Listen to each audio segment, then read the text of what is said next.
Have you ever noticed how a woman who lives alone bothers others without saying a single word? She doesn't show off. She doesn't seek compliments or defend herself from judgment. She just walks with steady steps, calm eyes, and a silence that seems to say more than any explanation could offer. And that for many is disconcerting. Carl Jung wrote that what irritates us most in others is usually a reflection of what we hide from ourselves.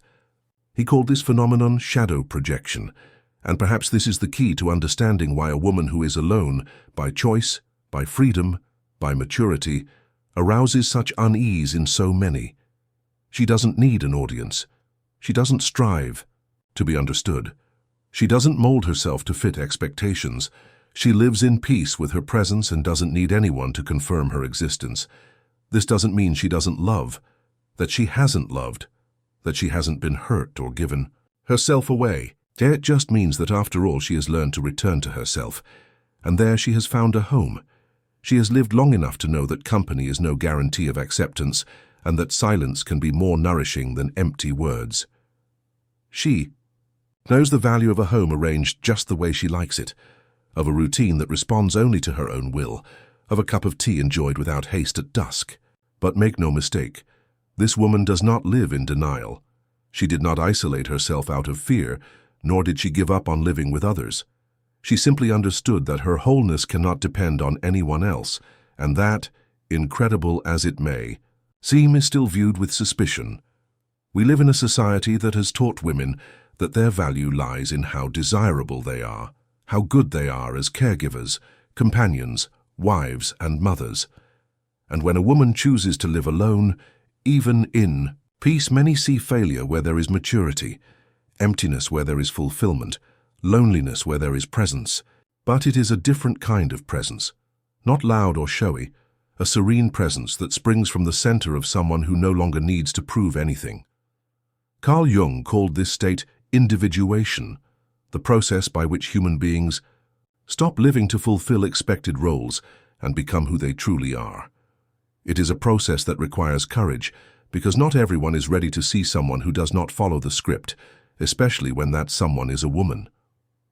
This introduction is an invitation, not to judge nor to idealize, but to look squarely at this figure that many avoid facing, the woman who lives alone. And to understand that often she is not alone because of lack, but because of abundance. She is not silent because of absence, but by choice. Maybe you know her. Maybe you are her. Or maybe, deep down, you want to be a little like her. Even if you don't admit it, there is something uncomfortable about the image of a woman who lives alone, not because of the loneliness itself, but because of what it evokes in those who observe her. It is as if the silent presence of this woman awakens hidden fears and judgments buried in the collective unconscious. Carl Jung warned us about the shadow. Everything we refuse to see in ourselves, everything we repress, everything we deny. The shadow does not disappear with time. It hides, and when it is not recognized, it ends up being projected onto others. This is exactly what happens to many women who decide to live alone. They become targets of other people's projections. They are seen as cold, selfish, weird, unhappy. Not because they really are, but because they represent, to others, the part of themselves that they have rejected. Women who live alone are uncomfortable because they do not play the role expected of them. They do not present themselves as wives. They are not defined by motherhood. They do not measure their worth by the attention they receive. Instead, they walk calmly with their autonomy. And that is what causes it. They have broken the silent contract of emotional dependence that so many maintain without realizing it. For centuries, society has projected onto women the expectation that they should be affectionate, domestic, caring, and welcoming. And there is nothing wrong with that, except when this projection becomes an obligation. When women refuse to fulfill this role, they are condemned for simply choosing another path. Jung said that all projection has an educational purpose, as long as we recognize it as projection. When we look at a lonely woman and feel irritation, discomfort, or even pity, the most honest question we can ask ourselves is, what exactly bothers me about her, and why? Often the discomfort comes from the fact that this woman reveals without saying a word that it is possible to live without depending on the gaze of others, that it is possible to inhabit one's own life without asking permission, that there is freedom outside the framework of what we have been taught to be. For many, this is a threat, because it forces them to face their own dependence, their own fears, their own denial of freedom. The woman who lives alone represents what others have not been able to achieve in themselves, an existence that does not revolve around external acceptance. But there is another side to this projection, the side that idealizes. Some people look at this woman with disguised admiration. They see in her a courage they wish they had. They secretly desire her peace, her autonomy, her clarity, and yet they feel divided. They admire and judge, envy and condemn. This is because the shadow is dual. It holds not only our darkest aspects, but also our unrealized potential. Jung called this part the luminous shadow. That which we are afraid to live fully, even if it is great, even if it is light. The woman who lives alone can represent this hidden light. She is the image of possibility, of life uncompromised, of self-directed existence. She shows us, even without meaning to, that there are paths beyond what we expect. And for those who have never allowed themselves to stray from the beaten path, this is almost unbearable. But there is a way out. Jung suggested that the first step toward integrating the shadow is observation without judgment. Look at what disturbs us and ask, what is there of me here? In doing so, we may realize that the woman who lives alone is not there to be analyzed, corrected, or labeled. She is there as a symbolic image of something greater, the possibility of belonging to ourselves. When we stop projecting, we begin to understand. And when we understand, we begin to accept. And finally, we can learn from her. She who does not need to fulfill expectations, she who does not beg for affection, she who lives with what she has, and invites us with her simple existence to do the same. If you like reflections like this, subscribe to the channel and turn on notifications so you don't miss any videos. Carl Jung did not see maturity as a simple accumulation of experiences or the passing of time. For him, maturing was embarking on the most difficult and necessary journey of life, becoming who you are. This process, which he called individuation, requires courage, as it asks us to move away from ready-made roles, social masks, and the versions we construct to be accepted. When we talk about a woman who lives alone without a man, we are often faced with someone who has traveled this journey, even if she doesn't know what to call it. She is not just living without company. She has distanced herself from the expectations that told her that happiness only exists in a couple, that security only comes with male protection, that personal value depends on the gaze of others. She has crossed this symbolic desert. For Jung, individuation is not isolation, it is integration.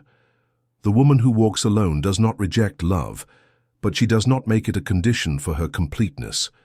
She has found enough of herself to know that healthy love is born from the meeting of two whole people, not from the union of two incomplete halves.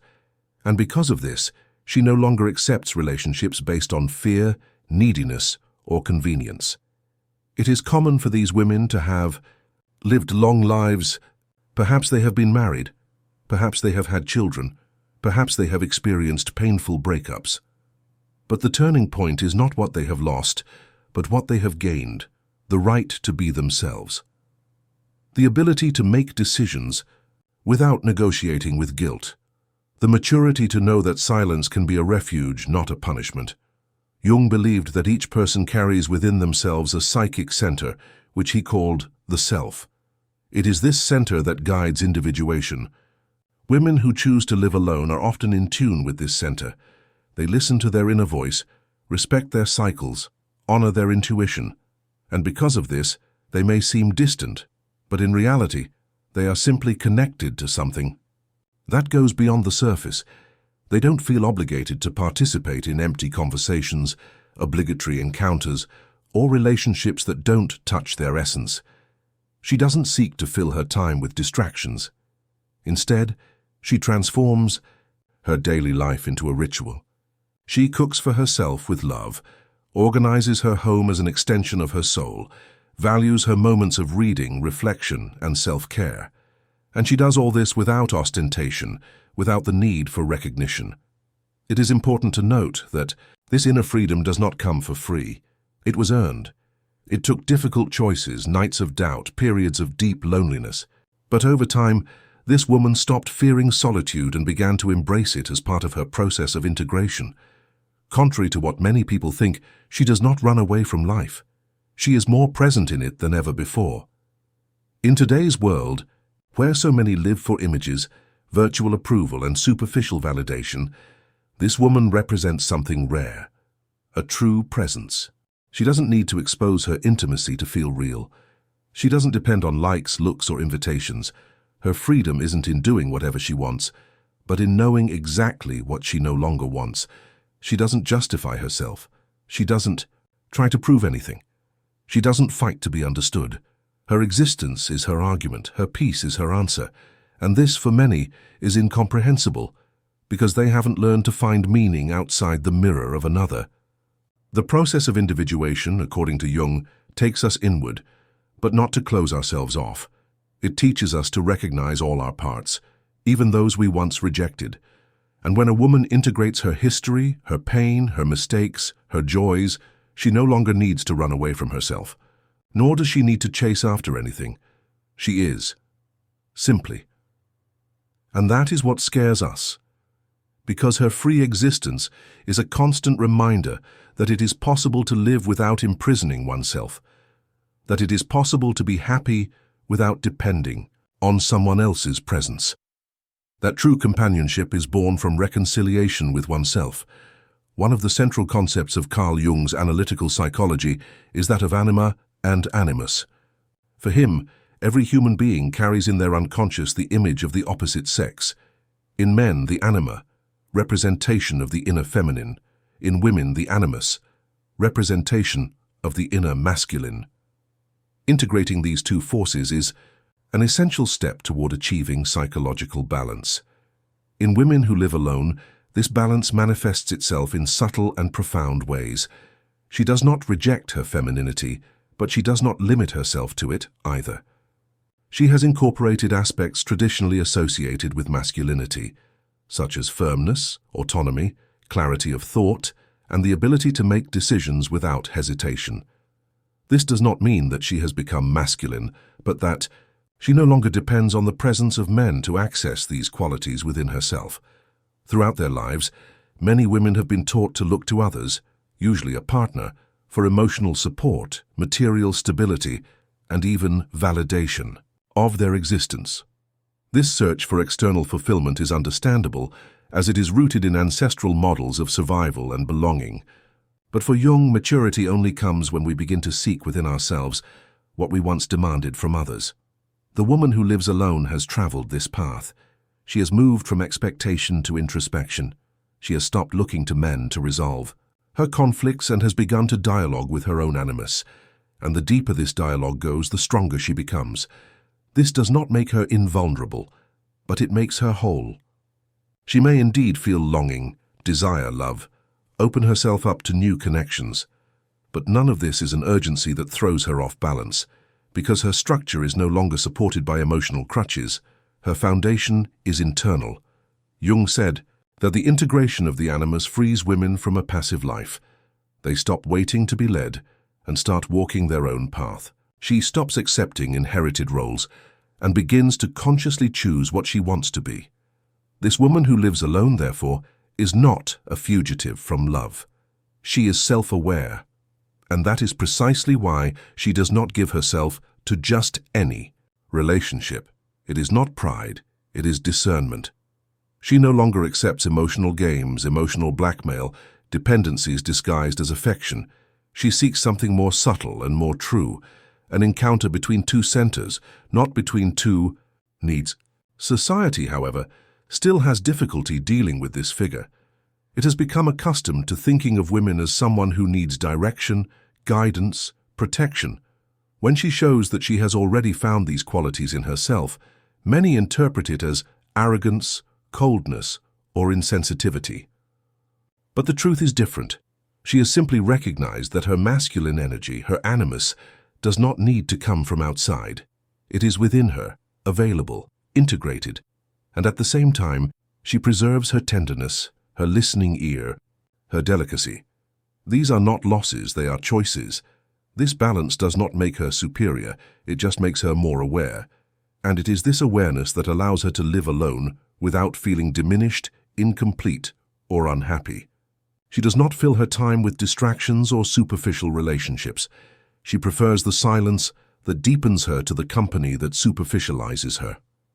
This woman has already faced the internal conflict between the girl who hoped to be saved and the adult who decided to support herself. She has cried over unrequited love and learned to take care of her own wounds. She once believed she needed someone else to recognize her, and then discovered she could recognize herself.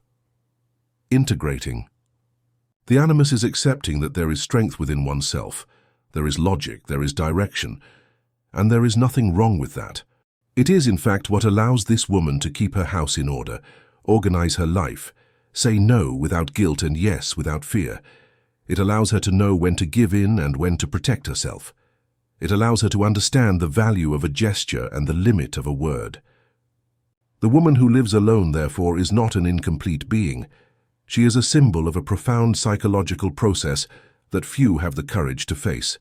She is not on the margins of life. She is at the center of her own being. And at that center, there is balance. Carl Jung believed that beyond personal experiences, we all carry within us inherited universal images, the so-called archetypes. These are ancient patterns that span cultures and eras, shaping how we perceive the world and ourselves. Among these archetypes are profound female figures: the mother, the maiden, the lover, the wise woman, the healer, the sorceress. Each represents a dimension of the female soul. Women who live alone, without a steady partner, often embody one or more of these figures.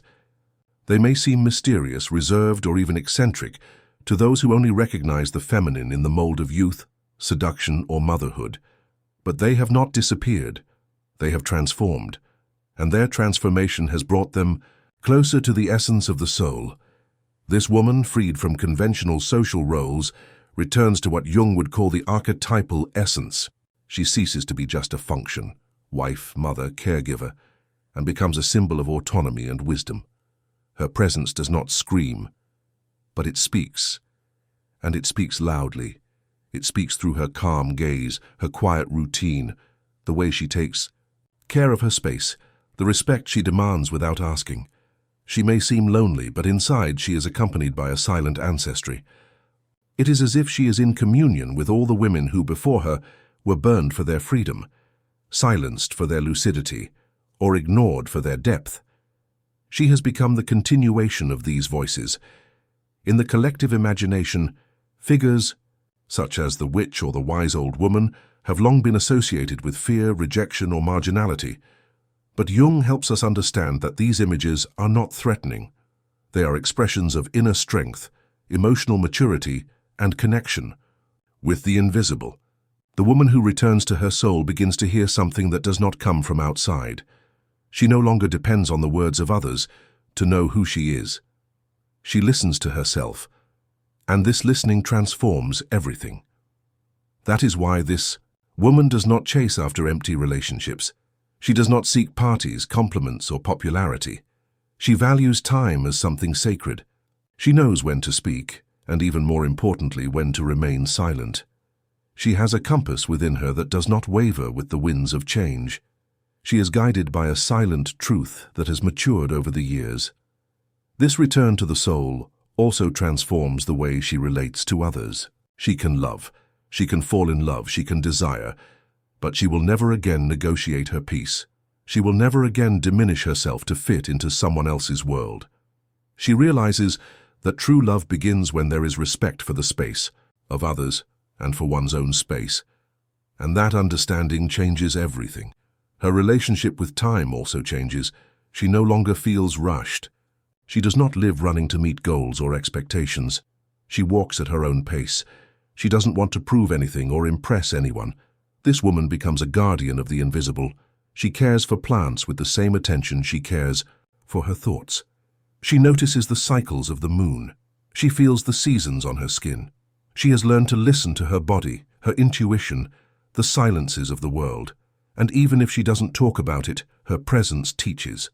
She shows that there is another kind of strength, a serene strength. The strength of those who do not need to win, but only to be. The strength of those who have lost, fallen, cried, and chosen to move forward without hardening.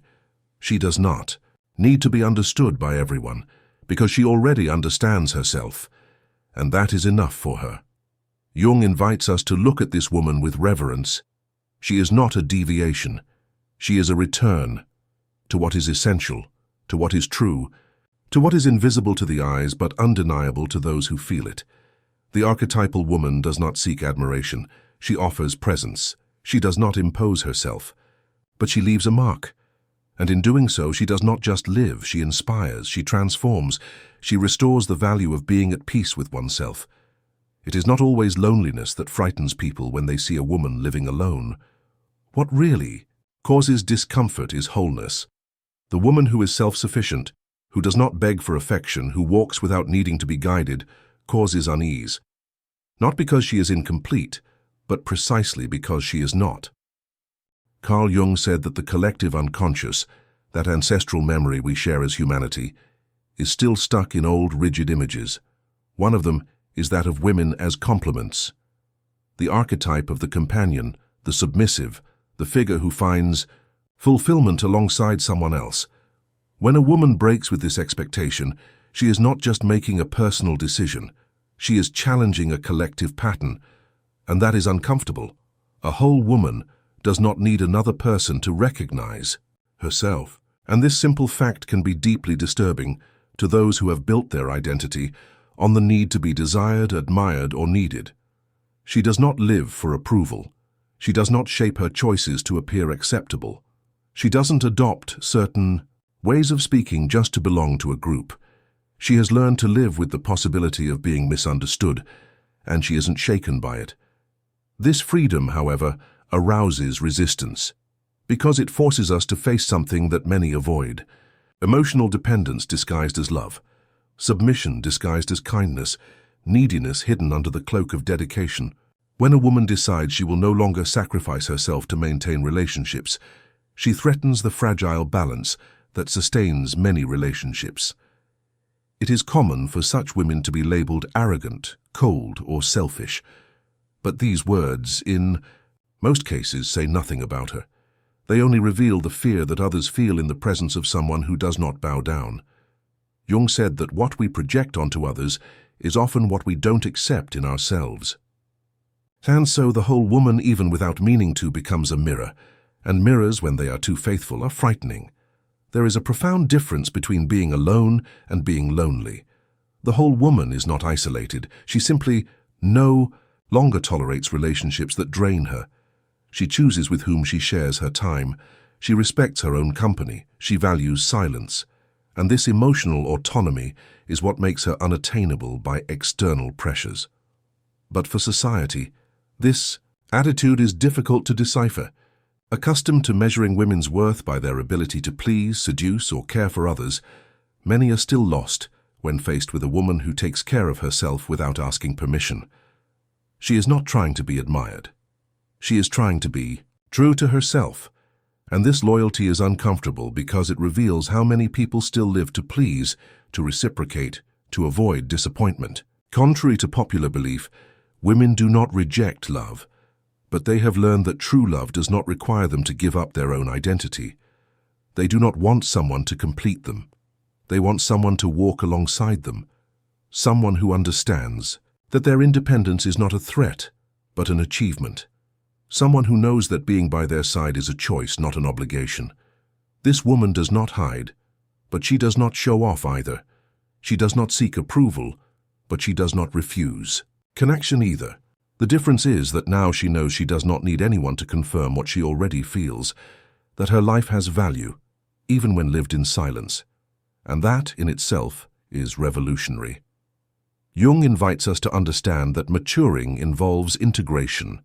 The whole woman has integrated her parts, the one who cares and the one who sets limits, the one who loves and the one who withdraws, the one who gives and the one who preserves.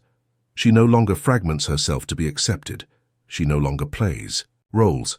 She is, in essence, the expression of psychic freedom. And for that she is misunderstood, for that she is judged, because her existence questions everything that is built on dependence, fear, and submission. But she doesn't need to fight. Her life is the argument. Her silence is eloquent. Her presence is enough. Those who leave a legacy do not always do. So with speeches, books, or great deeds. Sometimes the real impact lies in the silent way of existing. This is true of women who live alone, without seeking the presence of a man to validate their journey. Their legacy is not immediate or flashy, but it is profound, and it remains. Carl Jung believed that individual transformation was also a collective act. When someone becomes more conscious, they contribute to the collective unconscious of humanity. This means that women who free themselves from imposed roles, who refuse to live by the expectations of others, do not do so only for themselves. They become part of a larger change that affects other women, other generations, other perspectives. Her legacy lies in breaking the pattern, in interrupting the cycle, in refusing to accept that a woman's destiny is always to wait for someone, to mold herself to please others, to endure out of fear of being alone. With her choice, she shows that there is another way, a way in which one's own company is enough, where peace is worth more than the appearance of happiness, where authenticity surpasses approval. And this message, even if unspoken, is understood. It is seen by young women who wonder if they need to follow the expected script. It is noticed by friends who observe her making firm decisions without justifying herself. It is admired by other women who silently wish they had the same courage, but don't yet know how. This is the power of example. It does not shout, but it transforms. It does not impose, but it inspires. The woman who lives alone conveys the idea that life does not need to be built around absence or waiting. She lives without resentment, without regret, without the need to prove she made the right choice. She just lives, and that is enough for her attitude to become a lesson. Jung also reminds us that there is wisdom in cycles, that aging, far from being a loss, can be maturation. Women who choose to live alone have often gone through the stages of romantic love, motherhood, and turbulent relationships. They have given of themselves beyond measure. They have been shaped by demands that did not belong to them. And at some point, they decided to return to themselves. This return is in itself an act of courage. It is not about giving up. It is about reconnecting. She has not closed the doors to the world. She has only closed the gaps through which her energy, her time, and her attention were slipping away. And in doing so, she leaves behind the memory that it is possible to rebuild oneself, that there is no shame in starting over, that a woman's value is not in the number of people around her, but in the quality of the bonds she has with herself. She also teaches us about presence, not a performative presence, but one that is sustained in silence. The presence of someone who does not need to be noticed to feel alive, of someone who can walk across a room without causing a stir, yet still leave a deep impression on those who observe her. This kind of presence is rare. It is built with pain, reflection, and difficult choices. But when achieved, it becomes a beacon. This woman's legacy is not limited to words, but to actions. She reminds us that we don't need to be accompanied to be complete, that there is strength in not depending on others, that there is dignity in maintaining one's own space, one's own rhythm, one's own identity. In a society that values noise, speed, and constant activity, she shows us the value of pause, of no, of enough, and above all, of the yes that comes after much inner listening. What she leaves behind is not a recipe for life, but a possibility. The possibility of looking inward with honesty, of realizing that what is often missing is not the other, but the rediscovery of one's own soul. Jung would call this a return to the self. It is this inner center which gives direction and meaning that she has recovered, and in recovering it, she has left a trail, a path that others may follow, not to be like her, but to finally be who they are. Not all loneliness is absence. Sometimes it is an amplified presence. Presence of self, presence of time, presence of what is essential. A woman who lives alone, without seeking the company of a man to justify her journey, represents much more than a life choice. She symbolizes a rare psychological state, that of someone who has found a home within herself. Carl Jung said that the path to maturity involves confronting one's own shadow, integrating opposites, and accepting who we were and who we can still be. In this process, loneliness is not a punishment. It is a tool. It is in loneliness that we hear ourselves without distractions. It is in solitude that we realize what is ours and what has been imposed on us. It is in solitude that we return to inhabit our soul. For many women, life has been a journey of constant giving. Children, partners, parents, siblings, always someone to take care of, always someone else's needs to attend to. And when silence finally arrives, it can seem frightening. But for those who go through it, it becomes an altar, a sacred space where women rediscover themselves without the roles that have been assigned to them. No titles, no obligations, no duty to please. This solitude is not empty. It is filled with memories, lessons learned, and affections that have left their mark. But more than that, it is filled with freedom. A woman who lives alone is one who has learned to talk to her own thoughts, who listens to her desires with attention, who honors her limits without guilt. She has not given up on love. She has simply understood that true love does not require constant presence. It requires mutual respect, even when apart. She has also learned that there is a difference between needing someone and wanting to share your life with someone. The first is a lack. The second is a choice. And conscious choices are only possible when you are at peace with yourself. Therefore, this woman's loneliness should not be seen as a failure, but as an achievement. She did not remain alone because she was not chosen. She remained because she chose not to abandon herself. And that is a powerful lesson. In a world that pushes us away, that demands performance, productivity, and constant connection, she shows that withdrawal can be an act of courage. Jung reminds us that the closer we get to our inner center, the further we move away from the need to be approved. The whole woman who lives alone is a living expression of this idea. She does not want to be understood by everyone. She wants to be true to herself, and that is what makes her respectable. Her silence is not empty, it is a refined presence. The house where she lives alone is not cold, it is a place of healing. Her independence is not resistance, it is lucidity. At the end of this journey, what this woman leaves behind is not a model to be copied, but a message to be felt. It is possible to grow old in peace. It is possible to live without begging for attention. It is possible to build an inner world so solid that nothing external can bring it down. And maybe at this moment, you are thinking of someone who lives like this, or maybe you are recognizing this woman within yourself. If this reflection made sense to you, like the video, subscribe to the channel, and turn on notifications to receive more reflections like this. That way you won't miss any new content. Take care and see you next time.